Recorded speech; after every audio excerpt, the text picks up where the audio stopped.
Thiruvananthapuram medical college urology വിഭാഗവുമായി ബന്ധപ്പെട്ട പരാതിയിൽ വിദഗ്ധ സമിതിയുടെ അന്വേഷണം ഇന്ന് തുടങ്ങും. വിവിധ മെഡിക്കൽ കോളേജുകളിലെ വിഷയം അന്വേഷിക്കാൻ വിദഗ്ധ സമിതി യൂറോളജി വിഭാഗം മേധാവി ഡോക്ടർ ഹാരിസ് CH ഉന്നയിച്ച പരാതികളുടെ അടിസ്ഥാനത്തിലാണ് ആരോഗ്യവകുപ്പിന്റെ നടപടി.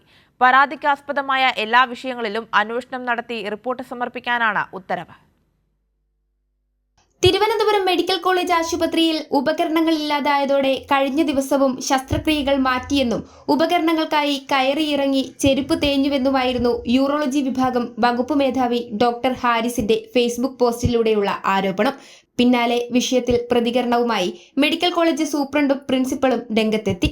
ഉപകരണം കേടായതാണ് ഒരു ശസ്ത്രക്രിയ മാറ്റിവെച്ചതെന്നും മറ്റ് 3 ശസ്ത്രക്രിയകൾ നടത്തിയെന്നും സൂപ്രണ്ട് വ്യക്തമാക്കി.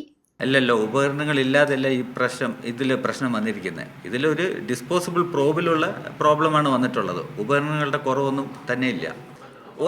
ഒരു ശസ്ത്രക്രിയ മാറ്റി വെച്ചിട്ടുള്ളൂ. വിഷയത്തിൽ DMEക്കോ സർക്കാരിനോ പരാതി ലഭിച്ചിട്ടില്ല. സമഗ്രമായ അന്വേഷണം നടത്തുമെന്ന് മന്ത്രി വീണ ജോർജ്. ഗവൺമെന്റിന്റെ ശ്രദ്ധയിലേക്ക് ഒരു വിഷയം എത്തുന്ന നിലയിലേക്ക് ആ ഒരു വിഷയം എൻ്റെ മുന്നിൽ എത്തിയിട്ടില്ല. DMEയുടെ ശ്രദ്ധയിലും ഈ വിഷയമില്ല എന്നുള്ളതാണ് പറഞ്ഞത്. അപ്പോൾ എന്താണ് എന്നുള്ളത് അത് സമഗ്രമായിട്ട് നമുക്കൊന്ന് അന്വേഷിക്കട്ടെ.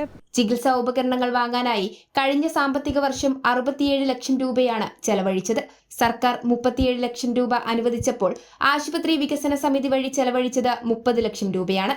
ഇതുകൂടാതെ ആരോഗ്യമന്ത്രി വീണ ജോർജിന്റെ നിർദ്ദേശപ്രകാരം കിഫ്ബി വഴി 2.5 കോടി രൂപയുടെ ഉപകരണങ്ങൾ വാങ്ങി നൽകുന്നതിനുള്ള നടപടിക്രമങ്ങളും പുരോഗമിക്കുകയാണെന്ന് യൂറോളജി വിഭാഗം വ്യക്തമാക്കി. അതേസമയം ആരോപണത്തിൽ ഉറച്ചു നിൽക്കുകയാണ് ഡോക്ടർ ഹാരിസ്.